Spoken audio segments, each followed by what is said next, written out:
Hello everyone, welcome back to my channel. कहानी की शुरुआत में हमें हानग्योल नाम के लड़के को दिखाया जाता है जो कि कोरिया के सबसे फेमस ग्रुप क्रूड प्ले का प्रोड्यूसर है। फिर हम कहानी की फीमेल लीड सुरिम को देखते हैं। सुरिम अभी ऑडिशन देने के लिए जा रही थी। वो क्रूड प्ले की बहुत बड़ी फैन है। उसके गाने सुन सुनकर सुरिम को ऐसा लगा कि उसे भी एक के-पॉप आइडल बनना चाहिए। यहाँ पर हानग्योल क्रूड प्ले के मेंबर को डांट रहा था क्योंकि आज उनका कॉन्सर्ट होने वाला था और मेन वोकलिस्ट वो ठीक तरह से गा नहीं रहा था। आगे वो वहाँ से चला जाता है। जब वो जा रहा था तो वो टीवी में एक ऐड को देखता है जहाँ पर दिखाया जा रहा था कि क्रूड प्ले के फॉर्मर मेंबर के बारे में अभी भी किसी को कुछ भी नहीं पता है। क्रूड प्ले जब नया नया बना था तो इसमें के का ही सबसे बड़ा हाथ था, पर उसने अपना चेहरा कभी किसी को नहीं दिखाया है एंड ऐसे ही वो गायब हो गया। हानग्योल ये न्यूज़ अपने बारे में ही देख रहा था क्योंकि क्रूड प्ले का फॉर्मर मेंबर के और कोई नहीं पर हानग्योल ही था। तभी ही वहाँ पर अचानक से ही रेनफॉल शुरू हो जाती है। रेन से बचने के लिए वो बस में चढ़ जाता है। उस बस में सुरिम पहले से ही आ रही थी। एक दादी माँ बस में बहुत ही ज़्यादा स्ट्रगल कर रही थी क्योंकि उसे सब्जियाँ बेचनी थी। ये देखकर सुरिम उसके पास से सारी सब्जियाँ खरीद लेती है ताकि वो दादी माँ अपने घर जल्दी जा सके। दादी माँ से सुरिम जिस तरह से बात कर रही थी, हानग्योल को उसकी आवाज़ बहुत ही ज़्यादा पसंद आ जाती है, पर हानग्योल सुरिम का चेहरा नहीं देख पाता। आगे वो दोनों बस स्टॉप पर साथ में उतरते हैं। सुरिम कहती है कि अगर मैं भीगते हुए गई तो मेरा गिटार खराब हो जाएगा, अब मैं क्या करूँ। ये सुनकर हानग्योल उसे अपना छाता दे देता है एंड वहाँ से खुद भीगते हुए जाने लगता है। ये सब कुछ हो गया था पर फिर भी दोनों ने ही एक दूसरे को नहीं देखा था। आगे सुरिम चली जाती है अपने ऑडिशन के लिए। ऑडिशन में उसके दो स्कूलमेट जिसका नाम है जिनवू और सियोन वो भी आए थे। सुरिम का ऑडिशन स्टार्ट होता उससे पहले ही उसका गिटार टूट जाता है जिससे वो लोग डिस्क्वालीफाइड हो जाते हैं। दूसरी तरफ हानग्योल वो भी किसी गिटारिस्ट का ऑडिशन ले रहा था क्योंकि उसे अपने नए गाने के लिए गिटारिस्ट की ज़रूरत है। वो गिटारिस्ट ठीक तरह से म्यूजिक नहीं बजा रहा था तो ये देखकर हानग्योल उस पर गुस्सा करता है तो वो गिटारिस्ट भी उस पर भड़क जाता है। वो कहता है कि तुम फेक हो, तुम एक कचरे के अलावा और कुछ हो भी नहीं।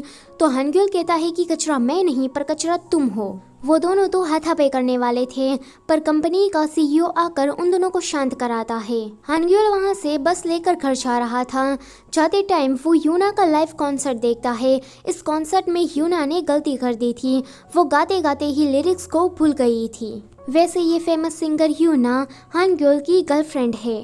फिर हम सुरिम को देखते हैं। सुरिम अभी हाई स्कूल स्टूडेंट है एंड अपनी ग्रैंडमा के साथ रहती है। ग्रैंडमा के अलावा सुरिम का इस दुनिया में कोई नहीं है। सुरिम की ग्रैंडमा वेजिटेबल एंड फ्रूट बेचने का काम करती है। उसका एक शॉप है और इसी शॉप के जरिए वो अपना गुजारा चलाती है। सुरिम को एक के-पॉप आइडल बनना था इसलिए वो घर में ऐसे ही प्रैक्टिस किया करती रहती है। अगले सीन में हम यूना को देखते हैं। यूना अपने घर में आकर वीक निकालती है एंड खुद को आईने में देख रही थी। तभी ही वहाँ पर हानग्योल आ जाता है।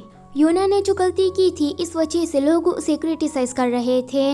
ऊपर से उसकी सीईओ ने भी उसे कहा कि तुम्हें रिटायरमेंट ले लेनी चाहिए। वो बुढ़ी होती जा रही है एंड उसके म्यूजिक में अब किसी को भी इंटरेस्ट नहीं रहा है। तो यूना ये बात हानग्योल को कहती है कि क्या उसे सच में अपने सिंगिंग करियर से रिटायरमेंट ले लेनी चाहिए। तो हानग्योल उसे मना करता है कि नहीं, तुम सिंगर किस वजह से बनी थी, तुम्हें इस तरह से गिव अप नहीं करना चाहिए। तो यूना ये सुनकर उस पर गुस्सा करने लगती है कि तुम्हें तो सिर्फ अपने म्यूज़िक की ही पड़ी है, मैं जिस तरह से गाती हूँ वो तुम्हें पसंद है, तुम मुझे कोई प्यार वगैरह नहीं करते हो। लोग अभी मुझे गालियाँ दे रहे हैं, मुझे कंसर्न करने की जगह पर तुम ये कह रहे हो कि मुझे अपने करियर को नहीं छोड़ना चाहिए। हानग्योल उसे कुछ समझाने के लिए चाहता उससे पहले ही यूना कहती है कि निकलो यहाँ से तुम। यह सुनकर वो चला जाता है। अगले दिन वो काफ़ी ज़्यादा परेशान था कि यूना का उसके साथ झगड़ा हो गया। वो अभी हान रिवर के पास खड़ा था। सुरिम उसे भी किसी को वेजिटेबल डिलीवरी करने के लिए जाना था तो वो भी हान रिवर के रास्ते से ही गुजरती है। यहाँ पर पहली बार इन दोनों की टक्कर होती है। हान रिवर में जो शांति थी उसे हानग्योल महसूस करते हुए एक गाना सोचता है। सूरिम तो बस इस तरह से हानग्योल को बस देखती ही रह जाती है। हानग्योल के मन में गाना याद आ गया था तो वो अपने फ़ोन में रिकॉर्ड करने के लिए चाहता है, पर बैटरी कम थी तो वो सूरिम का फ़ोन मांगता है एंड उसमें गाना रिकॉर्ड करने लगता है। हानग्योल जिस तरह से गा रहा था सूरिम को वो बहुत ही ज़्यादा पसंद आ जाता है एंड इसी दिन से सूरिम हानग्योल को पसंद करने लगती है। हानग्योल गाना गाकर उस गाने को अपने फ़ोन में सेंड कर देता है एंड वहाँ से भागता हुआ चला जाता है। सूरिम उसका पीछा कर रही थी पर वो साइकिल से नीचे गिर जाती है, जिस वजह से वो ज़्यादा हानग्योल का पीछा नहीं कर पाती। सूरिम का दूसरा ऑडिशन भी 1 महीने बाद आने वाला था तो वो इस 1 महीने तक काफ़ी ज़्यादा प्रैक्टिस करती है और इस 1 महीने में उसने हानग्योल को भी काफ़ी ज़्यादा ढूंढा था। वो ये बात अपने दोस्तों को बता रही थी तो जिन्वू नाम का जो लड़का था वो चलने लगता है। वो कहता है कि उस लड़के को तुम भूल जाओ, वो हवा के झोंके की तरह आया था एंड फुर होके उड़ भी गया। जिन्वू उसे अपने काम पर ध्यान देने को कहता है क्योंकि जिन्वू मन ही मन में सूरिम को पसंद करता है। हानग्योल ने वो गाना बनाकर सीईओ को भेज दिया था। ये गाना उसने क्रूड प्ले के लिए बनाया था। वो भागता हुआ आकर क्रूड प्ले के सारे मेंबर को यह बात बता देता है। क्रूड प्ले का एक मेंबर जिसका नाम लियू था वो उस पर गुस्सा करने लगता है कि हमारे पास इतना टाइम नहीं है कि हम नए गाने के बारे में सोचें क्योंकि हमारा शेड्यूल काफ़ी ज़्यादा टाइट है। पर हानग्योल वो तो म्यूज़िक के लिए बिल्कुल पागल सा था। वो उन्हें फोर्स करता है कि तुम्हारे पास थोड़ा सा तो टाइम होगा, इस टाइम में तुम इस गाने के वोकल्स तैयार कर लेना। ये सुनकर क्रूड प्ले के 3 मेंबर गुस्सा होकर चले जाते हैं। चौथा मेंबर अभी भी वहीं पर ही था और ये कहानी का सेकंड मेल लीड है। इसका नाम चानियंग है। चानियंग उसे कहता है कि अगर तुम अपने दोस्तों को इसी तरह से फोर्स करते रहे तो वो लोग तुमसे नफरत करने लगेंगे। आज सूरिम का भी ऑडिशन था पर जैसे ही वो स्टेज पर चढ़ती है तो इतने सारे लोगों को सामने खड़ा देखकर वो डर सी जाती है। उसका बचपन का ट्रॉमा फिर से उसे होने लगता है।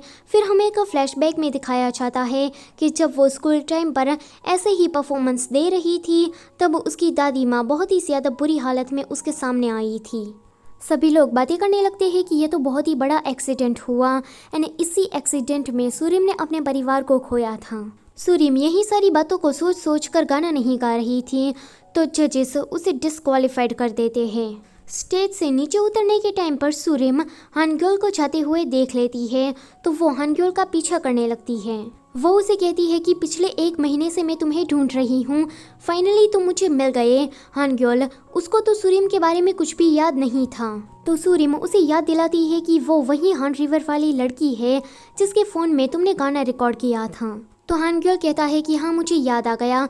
सूरिम उसे कहती है कि तुम बहुत ही ज़्यादा अच्छा गाना गाते हो, तुम्हारा गाना सुनकर मुझे तो तुमसे पहली ही नज़र में प्यार हो गया, तब से ही मैं तुम्हें दूसरी बार देखना चाहती थी एंड फाइनली आज तुम मुझे मिल ही गए। हानग्योल सोचता है कि वो गाना तो क्रूड प्ले के लिए है, अगर इस लड़की ने उस गाने को इंटरनेट पर डाल दिया तो आगे चलकर बहुत ही ज़्यादा बवाल क्रिएट हो जाएगा। ये सोचकर हानग्योल सूरिम से कहता है कि क्या मुझे तुम्हारा फ़ोन नंबर मिल सकता है।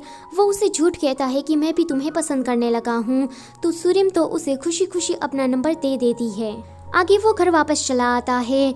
वो क्रूड प्ले के लीडर जिसका नाम है सीह्यून वो उसका दोस्त था तो वो उसे सूरिम के बारे में सारी बातें बता देता है। सीह्यून कहता है कि अगर यूना को पता लगा कि तुम किसी दूसरी लड़की के साथ थे तो पता नहीं उसका क्या रिएक्शन होगा। एंड वो लड़की कौन थी जिसको तुम पहली ही नज़र में पसंद आ गए। तो वो कहता है कि बकवास करना बंद करो, मुझे जल्दी से ही उस गाने को उसके पास से डिलीट करवाना होगा। मैंने उसका नंबर भी ले लिया है ताकि मैं उसे बहला कर फुसला कर उस गाने को डिलीट करवा सकूं।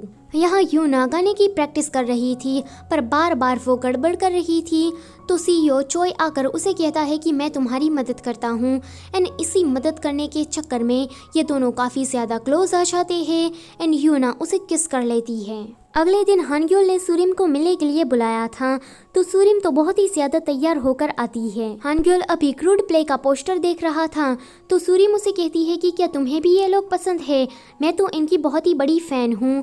तो हानग्योल कहता है कि नहीं, मैं तो इनके म्यूज़िक सुनता ही नहीं हूँ, ये लोग बस बाहर से हैंडसम दिखते हैं, इसके म्यूज़िक के अंदर कुछ भी नहीं है।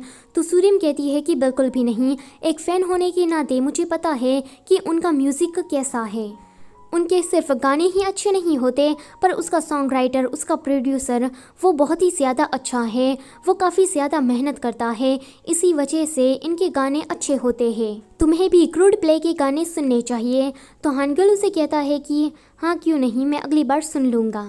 बेचारा जिनवू, जब उसे पता लगता है कि सुरीम अपनी डेट पर गई है तो वो उसके पीछे आता है। जिनवू को डर लग रहा था कि कहीं सुरीम उस हान रिवर वाले लड़के के साथ प्यार में ना पड़ जाए, पर अचानक से ही वो सुरीम को हानगुल के साथ देख लेता है। सुरीम भी उन दोनों को आते हुए देख लेती है तो वो हानगुल को लेकर एलिवेटर में चढ़ जाती है। बेचारा जिनवू उसे पूरे मॉल में ढूंढ रहा था कि यह लड़की उस लड़के को लेकर कहाँ चली गई। ये दोनों जिस एलिवेटर में थे वहाँ पर एक फ्लोर आते ही बहुत सारे लोग उस एलिवेटर में चढ़ते हैं, जिसके कारण ये दोनों काफ़ी ज़्यादा क्लोज आ जाते हैं। हानगुल को इतना करीब देखकर सुरीम तो काफ़ी ज़्यादा शर्मा रही थी, पर हानगुल उसे तो इस बात से कोई फर्क ही नहीं पड़ रहा था। इसी के साथ एपिसोड नंबर 1 होता है यहीं पर ही ख़त्म। आगे क्या होगा, इन दोनों का रिश्ता अब एक झूठ से शुरू हो गया है। जब सुरीम को पता लगेगा कि हानगुल ने उससे बहुत सारे झूठ बोले हैं, तब उसका क्या रिएक्शन होगा।